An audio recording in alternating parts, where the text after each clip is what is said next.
사드 이야기 좀 더 하겠습니다. 자, 어제 성주 군민 5,000명, 성주의 전체 주민이 5만 명인데 10분의 1이 참가해서 고향을 봄을 부르면서 성주 관내 이미용사 80명이 동원되어서 950명의 삭발식을 거행했다고 합니다. 중국의 언론들은 이런 이야기까지도 열심히 전했습니다. 성주 농민회장이 전하는 이야기를 보면 성주 내 사드 배치 반대가 아니라 이제 한반도 사드 배치 반대가 성주 군민의 공식적인 이슈, 즉 투쟁위원회의 공식 입장이 됐다고 이야기를 하고 있습니다. 이재동 성주 농민회 회장의 이야기를 들어보면요.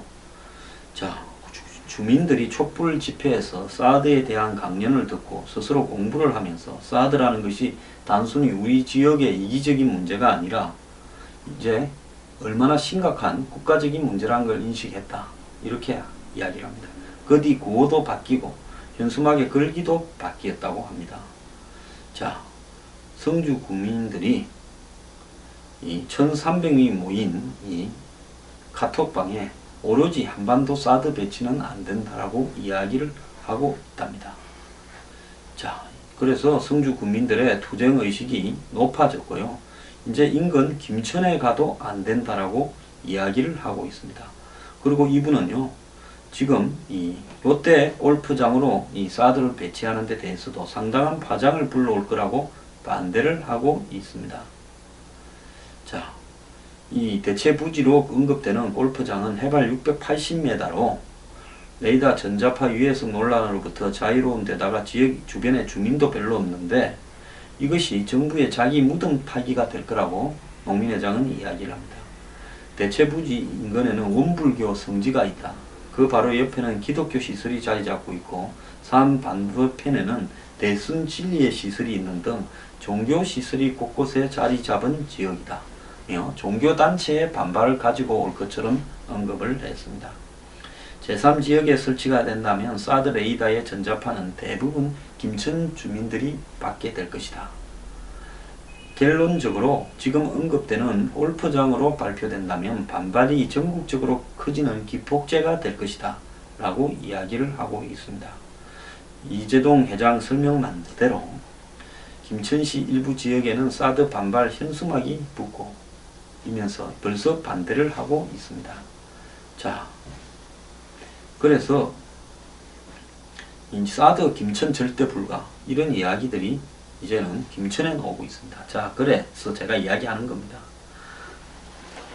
거기 성주 골프장으로 간다고 이 투쟁위원회에 있는 사람들이 아이고 됐다고 하겠습니까? 일부 지역의 보수 단체들이 찬성하는 쪽으로 돌았다 해서 옆으로 옮겨가면 그 사람들이 성주 지금 투쟁위원회를 주도하고 있다고 보십니까?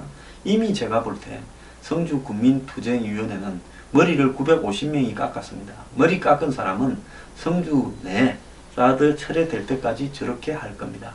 정부가 일부 5% 10%를 설득시켜서 자신들 편으로 끌어들였다 하더라도 나머지 95%가 반발하고 또 10%를 끌어들이면 85%가 반발하고 그러면서 저 투쟁위원회는 계속 이제 성주 군내의 강경 반대파들과 외부 인사들이 합쳐져서 끌고 갈 겁니다.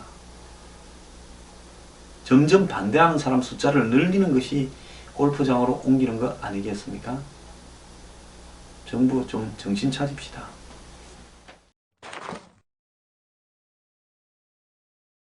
야권이 사드 반대를 가지고 100만 명이 지금 대선에서 보통 성표를 좌우하는데 지난번에도 뭐 108만 명인가 차이로 이기지 않았습니까?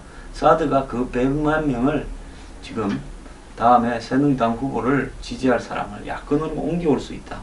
그래서 대통령 당선을 좌우하는 변수가 될 거다.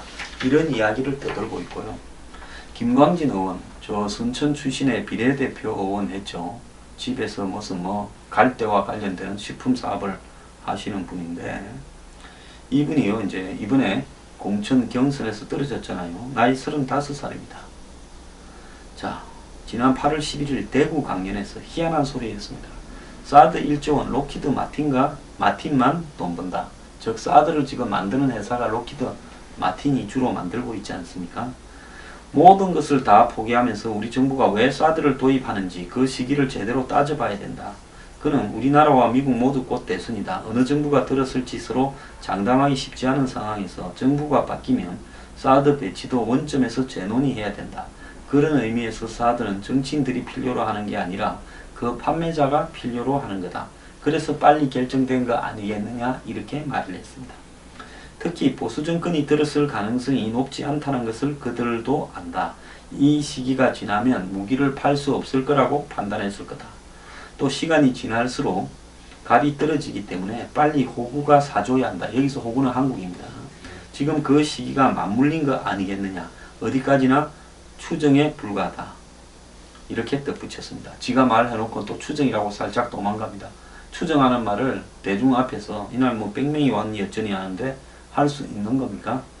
자, 대구 YMCA와 대구 경북 기독인 연대는 YMCA 강당에서 갈등과 군비 경쟁을 부추기는 사드 배치 반대 평화 강연회를 열었습니다.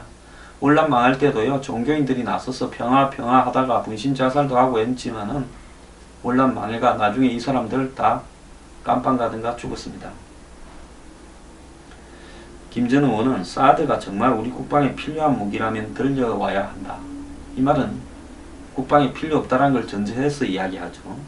중국과 러시아가 뭐라 해도 받아들일 수 있다. 이 말은 거짓말을 하기 위한 전제죠.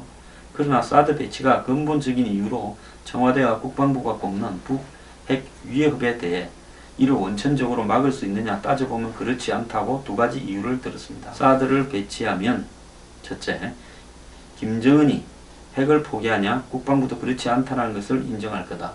또 우리에게 사드가 있으니 북한이 남한에 핵을 쏘지 말자고 하느냐? 그것도 아니다면서 정부가 주장한 핵위협 방어에 대한 실효성이 전제부터 무너질 수 있다. 라고 이야기하는 겁니다. 자, 한국 민주정부 10년간 닦은 대화를 통한 대북 정책도 사드로 무너진다 했습니다. 북핵 제재에 국제사회 협력이 필요하다. 중국과 러시아가 동의해야 된다. 뭔 놈의 북핵 제재가 되고 있습니까? 쉬워지요.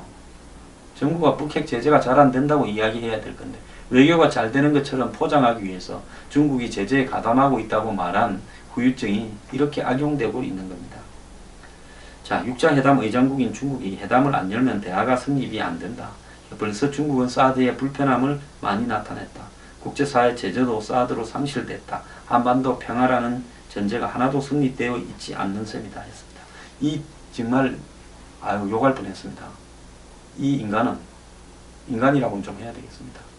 평화를 운운하는데 이 평화가 누구 때문에 지금 깨어져서 다시 평화를 회복하려고 이 짓거리를 하고 있는 겁니까? 왜 그 인간에 대해서는 말 한마디도 안 합니까? 저는 김강진이 서두에 북한의 김정은의 핵과 미사일 개발은 정말로 미친 짓이고 이 정권을 타도해야 된다고 말을 한 다음에 이렇게 이야기라도 했다면 그 진위를 100분의 1이라도 조금은 믿어주겠습니다. 자, 사드로 입증된 효용은 없고 미국 방산업체 주머니만 두둑해지고 있다. 사드는 종말 단계의 요격무기 체계로 ICBM을 막지만은 북과 우리는 단거리 미사일로 얼마든지 공격이 되는 겁이다. 자, 우리 국방 실정에 필요한 게 맞냐고 따져 물었습니다. 록히드 마틴도 위성 궤도에 올려 요격 실험을 한 적이 없다. 12번 성공 주장도 좌표를 알려주고 도와했을 때만 나온 결과다. 북한이 어디를 쏠지 안다라고 어떻게 알 수 있는지 되묻고 싶다. 자, 사드 반대하는 사람들이 밥 먹듯이 하는 헛소리입니다. 이분이 사드에 대해서 알면 얼마나 하고 공부를 했으면 얼마나 했겠습니까? 어디서 주워 들었어? 이렇게 이야기를 하겠지요.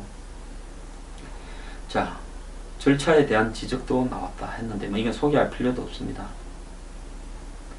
자, 그래서 이 사드를 배치하기 위해서 우리가 부담해야 될 예산을 1천억이라고 해놓고 이 예산은 무조건 국회 비준 동의 사업이다. 이렇게 말을 하고 끝냈습니다. 자, 사드가 1조 원이 아니라 1조 5천억에서 2조 원 정도 하지요. 자, 미국이 한국 보고 사드를 사라 한 적 없습니다. 자기 부대를 지키려고 자기 돈으로 갖다 놓는다고 했습니다. 자, 그러면 일단 한 대 깔아놓고 시범적으로 이거는 맛배기고 맛배기를 가지고 하나 미겨놓고 그 다음에 미군 먹은 사람 보고 사라고 이야기를 할 거라고 전제해서 이야기를 하고 있습니다. 자, 그래서 한국 대선 전에 미국이 지금 말뚝을 받고 있는데 우리가 끌려가고 있다라는 투로 이야기를 하고 있습니다.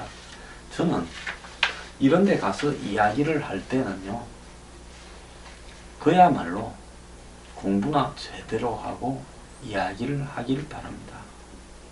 자, 미국이 사드를 전 세계에 원하는 나라에 다 팔 만큼 만들지도 못했고요. 또 그렇게 배치를 해달라고 사겠다고 한다고 다 팔지를 않습니다.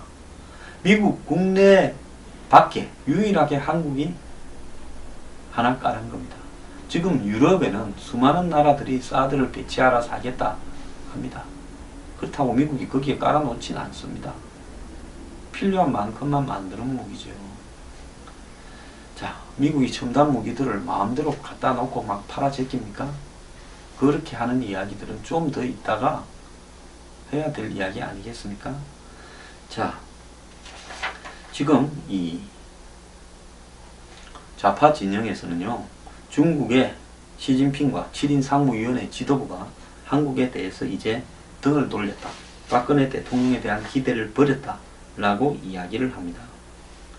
자, 그리고 사드 배치가 국민들의 건강에 대한 위협을 하고 있는 부분에 있어서 사드가 아니라도 얼마든지 탐지할 수 있는데 굳이 사드를 갖다 놓은 것은 국민 건강을 도외시한 거다라고 계속 이야기할 겁니다. 더 나아가서요, 우리가 미국의 필요 때문에 미국의 강요로 군사적 예속으로 들어가서 중국과의 어떤 경제적인 관계를 포기하게 될 때 결국은 우리가 잃어야 될 가치가 엄청 많다. 그러면서 경상수지 흑자 90억의 43%, 그리고 전체 관광객의 45%가 중국 사람들이었다. 그래서 관광수지 적자 60억 불을 메꾸는 막대한 경제적 이익을 취하고 있는데, 이제 이런 것들이 다 날아가게 되면 이 부분과 관련해서 피해를 입는 국민들의, 기업들의 원성이 높아질 거다. 더 나아가서 결국은 이런 사드 배치 때문에 이 국민들의 불만들이 점점 이렇게 늘어나게 되면서 과거 밀양 송전탑, 또 밀양공항 이전 무산 등과 더불어서 영남에 상당한 표들이 보수 진영에서 이탈할 거다. 그래서 사드를 이렇게 밀고 가는 것이 다음 대선에서 승리를 할 수 있는 중요한 어떤 틀이다라고 이야기를 하고 있습니다. 2017년 대선도 100만 표로 승부가 날 건데, 야당은 이 문제를 어떻게 이길 건지 한마디로 준비를 해야 된다. 그래서 사드 전선이라는 것이 매우 유용하고, 박근혜 정부는 결국 중국과 미국 사이에서 양쪽으로부터 욕을 듣고 국민들도 점점 안전 문제라든지 경제 위축으로 또 정권에 비판하는 입장에 서게 될 거다. 야당이 지금 사드를 이렇게 반대하는 그 전략적 목표에 대한 일단이 노출된 거다. 지금 그렇게 볼 수 있습니다.